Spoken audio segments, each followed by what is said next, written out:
J'espère que vous allez bien. Assalamu alaikum wa rahmatullahi wa barakatuh. Si c'est la première fois que vous voyez ma vidéo, moi je suis Rania. Je fais de la calligraphie arabe. Et dans chaque épisode, je vous montre comment réaliser une calligraphie simple sans des matériels extraordinaires. Pour aujourd'hui, je vais vous montrer comment tenir un qalam. Let's go! Tenir votre qalam. Qalam, ça veut dire plume en arabe. Et pour tenir votre qalam, qu'est-ce que vous faites?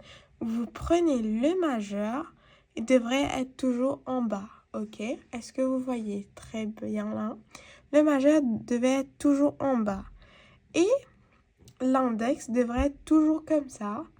Et le pouce doit être ici, positionné ici. Est-ce que vous arrivez à voir? Comme ça. Et après, vous faites ça. Il faut jamais avoir beaucoup de pression. Sinon, en fait, ça va pas être un bon calligraphie. Vous voyez? Pour avoir un... On peut pas faire ni comme ça. Vous voyez, là, c'est bien. C'est un alif. Mais c'est pas un calligraphie arabe. La calligraphie arabe, c'est toujours des courbes, des jolies curves et tout. Des courbes que, en fait, c'est ça qui fait que, en fait, ça devient une calligraphie, une manuscrit. Est-ce que vous arrivez à me comprendre? En fait, l'exemple que je prends toujours, c'est l'exemple des sushis. Quand on peut manger japonais, la plupart du temps, moi, personnellement, ce que j'aime bien des sushis. Alors, pour manger des sushis, il faut des baguettes. Et des baguettes qu'on utilise, c'est les baguettes qu'on donne dans les restaurants. Et en fait, les baguettes, c'est presque la même façon qu'on attrape nos baguettes. C'est la même façon qu'on attrape notre qalam. Et en fait, c'est comme ça, c'est simple, c'est facile. Et une chose que vous devez retenir, c'est jamais mettre trop de pression. En fait, si on met trop de pression, ça va faire ça. Vous voyez, là, il y en a des petits traits blancs et tout. Mais en fait, quand on attrape comme ça, en fait, c'est fluide, c'est joli, c'est fluide. Ça part direct et en fait, on voit directement que c'est joli à voir. Est-ce que vous avez compris?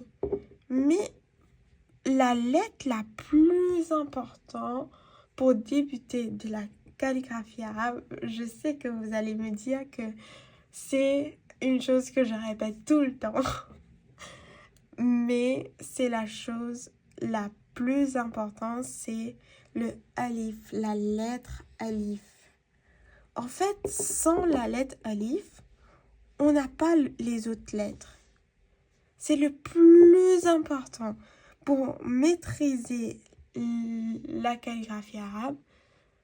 C'est pour cela que je mets beaucoup d'emphase dessus. C'est la lettre alif.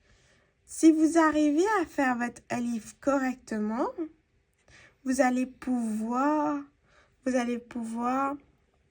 maîtriser la calligraphie arabe. C'est la base, c'est la fondation. Et pour arriver à le réaliser, ce que je vous demanderai de le pratiquer tous les jours. Essayez de faire 10 alifs tous les jours. Et aussi, c'est pas tous les jours, c'est tous les semaines. Vous prenez un petit temps. Je sais que le temps, de nos jours, on n'a vraiment pas du temps. Mais il faut qu'on consacre un temps pour nous. Un temps pour qu'on soit calme, pour qu'on apaise notre cœur. Parce que la calligraphie arabe, c'est pas que la calligraphie arabe. c'est une façon de nous exprimer. C'est une façon que on développe notre créativité. Est-ce que vous me comprenez? J'espère que cette vidéo vous a plu et n'hésitez pas de mettre des likes, de mettre des commentaires. Inch'Allah, je vais faire plus de vidéos, plus de contenu comme ça. Vous aurez la motivation et comme ça vous encouragerait de faire de la calligraphie arabe. Je sais qu'au début, c'est pas toujours des jolis mots ou en fait il y en a des défauts ou je sais pas. Mais franchement, ne vous découragez pas. Croyez en vous si concrètement, si vraiment vous avez envie de le faire, je suis persuadée que vous allez réussir. Mais chaque lettre que vous écrivez, il y a une récompense.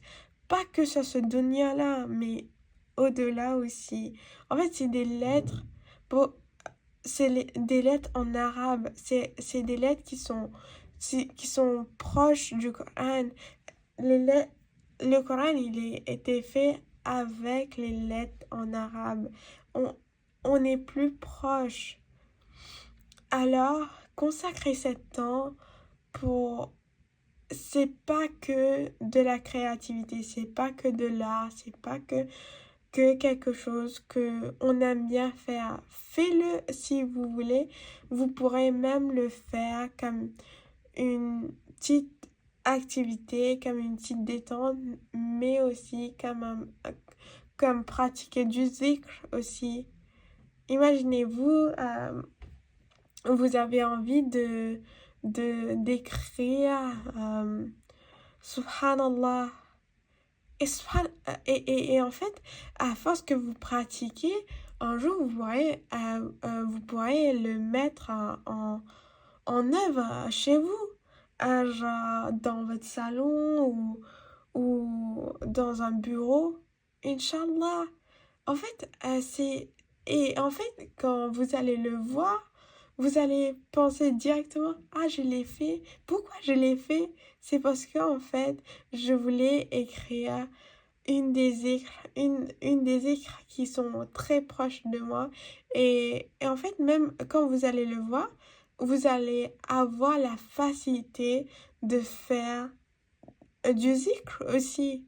Vous comprenez? C'est pas que là, c'est pas que parce que vous avez envie, mais faites-le pour Allah subhanahu wa ta'ala aussi. En fait, c'est une très belle écriture. Qu'Allah vous facilite à le réaliser. Je vous souhaite bon courage, qu'Allah vous facilite, qu'Allah met la baraka, qu'Allah vous apaise le cœur. Et Inch'Allah, à la prochaine. Assalamu alaikum wa rahmatullahi wa barakatuhu.